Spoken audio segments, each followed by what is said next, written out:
कहानी। मुश्किल में पड़े व्यक्ति की मदद के बदले क्या लिया जाए। अस्पताल में एक एक्सीडेंट का केस आया। अस्पताल के मालिक डॉक्टर ने तत्काल खुद जाकर आईसीयू में केस की जांच की। 2-3 घंटे के ऑपरेशन के बाद डॉक्टर बाहर आए और अपने स्टाफ को कहा कि इस व्यक्ति को किसी प्रकार की कमी या तकलीफ ना हो और उनसे इलाज व दवा के पैसे ना लेने के लिए भी कहा। तकरीबन 15 दिन तक मरीज अस्पताल में रहा।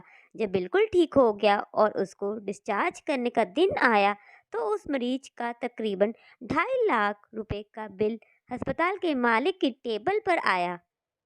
डॉक्टर ने अपने अकाउंट मैनेजर को बुला करके कहा, इस व्यक्ति से एक पैसा भी नहीं लेना है। ऐसा करो, तुम उस मरीज को लेकर मेरे चैम्बर में आओ। मरीज व्हील चेयर पर चैम्बर में लाया गया। डॉक्टर ने मरीज से पूछा, परवीन भाई, मुझे पहचानते हो? मरीज ने कहा, लगता तो है मैंने कहीं आपको देखा है।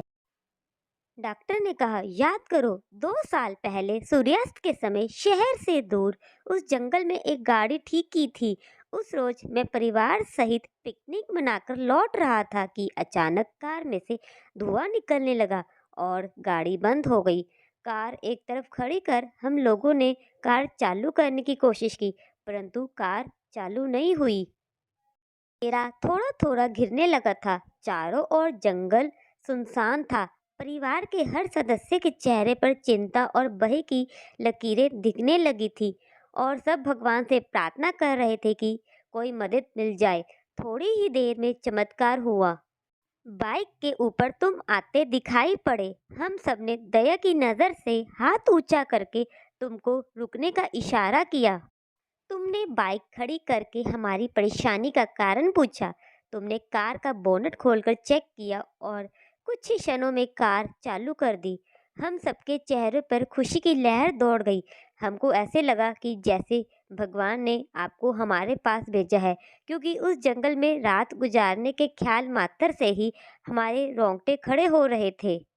तुमने मुझे बताया था कि तुम एक गैराज चलाते हो। मैंने तुम्हारा आभार जताते हुए कहा था कि रुपए पास होते हुए भी ऐसी मुश्किल समय में मदद नहीं मिलती। तुमने ऐसे कठिन समय में हमारी मदद की। इस मदद की कोई कीमत नहीं है, ये अमूल्य है। परंतु फिर भी मैं पूछना चाहता हूँ कि आपको कितने पैसे दूँ? उस समय तुमने मेरे आगे हाथ जोड़कर जो शब्द कहे थे, वे शब्द मेरे जीवन की प्रेरणा बन गए हैं। तुमने कहा था, मेरा नियम और सिद्धांत है कि मैं मुश्किल में पड़े व्यक्ति की मदद के बदले कभी कुछ नहीं लेता। मेरी इस मजदूरी का हिसाब भगवान खुद रखते हैं।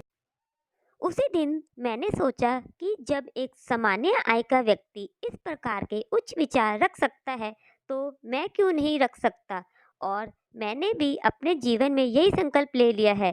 2 साल हो गए हैं, मुझे कभी कोई कमी नहीं पड़ी। अपेक्षा पहले से भी अधिक मिल रहा है। यह अस्पताल मेरा है।